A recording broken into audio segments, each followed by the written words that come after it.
Existujú hĺbky, kam nikdy neprenikne slnečné svetlo.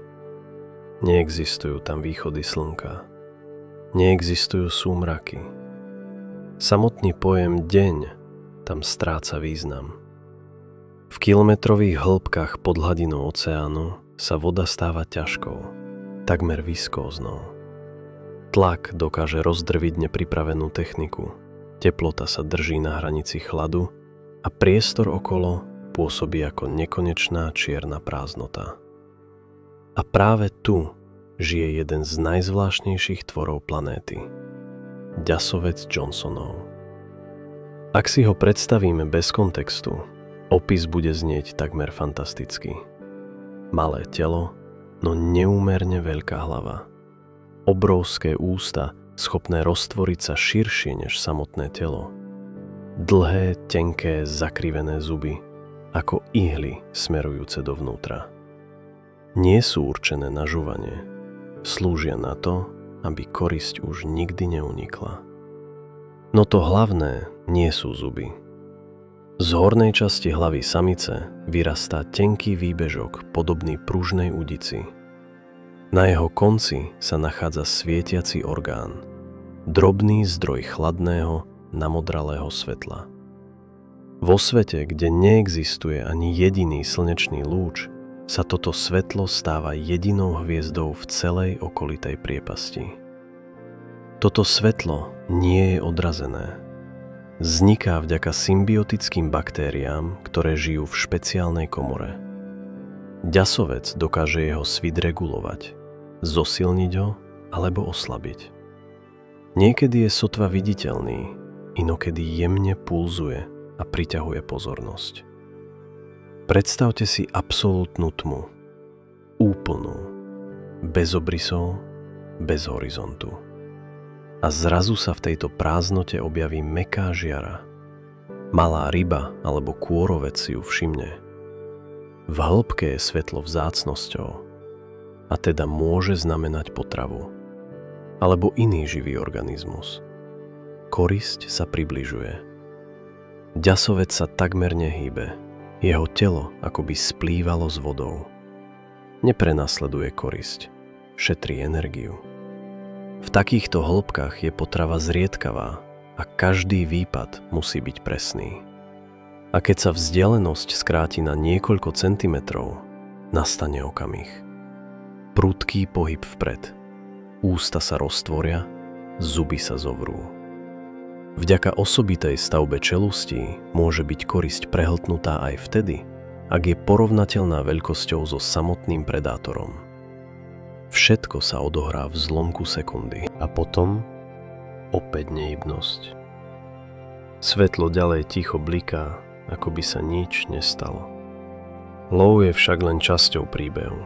Skutočná zvláštnosť ďasovca Johnsonov sa skrýva v jeho životnom cykle. Samica je výrazne väčšia než samec. Niekedy rozdiel vo veľkosti dosahuje desiatky násobkov. Samec je drobný, nemá svietiaci orgán ani mohutné čeluste. Jeho hlavnou úlohou je nájsť samicu v obrovskom, takmer nekonečnom priestore albín. A keď ju nájde, začne sa proces, ktorý pôsobí neuveriteľne. Samec sa prichytí k telu samice a zahryzne sa do jej kože. Postupne ich tkanivá zrastú, obehové sústavy sa spoja. Samec stráca samostatnosť, jeho orgány sa zjednodušujú, oči degenerujú a telo sa stáva súčasťou organizmu samice. Premení sa na trvalý zdroj genetického materiálu. Vo svete, kde sú stretnutia mimoriadne zriedkavé, si príroda zvolila najspoľahlivejší spôsob, ako nepremeškať šancu. Ďasovec Johnsonov nie je len ryba s lampášom. Je príkladom toho, ako odlišne môže vyzerať život tam, kde podmienky presahujú hranice bežného chápania. A najpozoruhodnejšie je, že o ňom vieme oveľa menej, než sa zdá. Sme zvyknutí myslieť si, že oceán je už preskúmaný.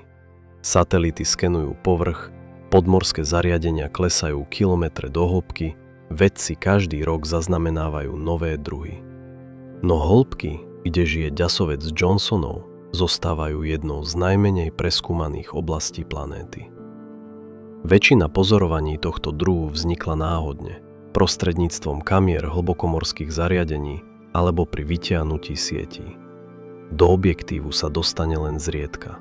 Jeho svet je príliš tmavý, príliš vzdialený od ľudskej prítomnosti. Ďasovec Johnsonov žije v hĺbkach, kde tlak 100-násobne prevyšuje atmosférický. Jeho telo je týmto podmienkam prispôsobené. Mäkké tkanivá, absencia pevnej kostry, minimálna hustota. Ak by sa takáto ryba dostala na povrch, jej organizmus by prudkú zmenu tlaku nevydržal. Preto bola väčšina známych jedincov nájdená už uhynutá. A predsa aj zriedkavé zábery ohromujú. V objektíve kamery pôsobí takmer nehybne. Jeho pohyby sú pomalé, úsporné. V priepasti niet miesta pre zhon. Každé mávnutie plutvou znamená výdaj energie. A energie je málo. Zaujímavé je, že svietiaci orgán neslúži len na lov. Pomáha mu aj vnímať okolité prostredie. V veľkých hĺbkach majú mnohé tvory citlivosť na slabé bioluminiscenčné svetlo. Svet bez slnka nie je úplne čierny. Je naplnený zriedkavými zábleskami života. Niekedy v tme zažiaria medúzy, niekedy sa rozsvietia drobné kôrovce, niekedy sa na sekundu objaví iný predátor. A v tomto svete ďasovec nie je najväčší. Aj on sa môže stať korisťou väčších hlbokomorských tvorov. Jeho stratégiou je však nenápadnosť. Nesúťaží silou, využíva klam. Jeho svetlo je falošným signálom bezpečia. Čím hlbšie skúmame oceán, tým jasnejšie je, že ďasovec je len jednou časťou zložitého, takmer neviditeľného ekosystému. Všetko je tu prepojené. Najmenšia zmena teploty, obsahu kyslíka či prúdov môže narušiť rovnováhu. Hĺbky sa zdajú byť vzdialené človeku, no nie sú izolované. Otepľovanie povrchu, zmeny chemického zloženia vody, hluk lodnej dopravy, to všetko postupne preniká aj do týchto vrstiev. Ešte stále úplne nechápeme, ako to ovplyvňuje hlbokomorské druhy. A možno najprekvapujúcejšie na ďasovcovi Johnsonovom nie je jeho vzhľad ani svietiaci lampáž, ale fakt, že existuje mimo nášho každodenného vnímania. Kým sa na povrchu striedajú dni a noci, búrky a bezvetrie, niekde v hĺbke, v úplnej tme, pomaly pláva malý predátor. Jeho svetlo je sotva viditeľné. Jeho svet je tichý.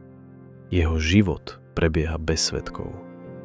Zriedka sa zamýšľame nad tým, koľko foriem života sa skrýva pod hladinou. Oceán pokrýva väčšinu planéty, no pre nás zostáva takmer cudzím prostredím. Ďasovec Johnsonov nám to pripomína lepšie než akékoľvek čísla. Nie je to mýtus, nie je to fantázia, nie je to tvor zo starých legend. Je skutočný a niekde dole, v chladnom tichu, sa znovu jemne rozsvieti drobný plamienok. Signál, ktorý v tme vyzerá ako nádej, no v skutočnosti je pascov.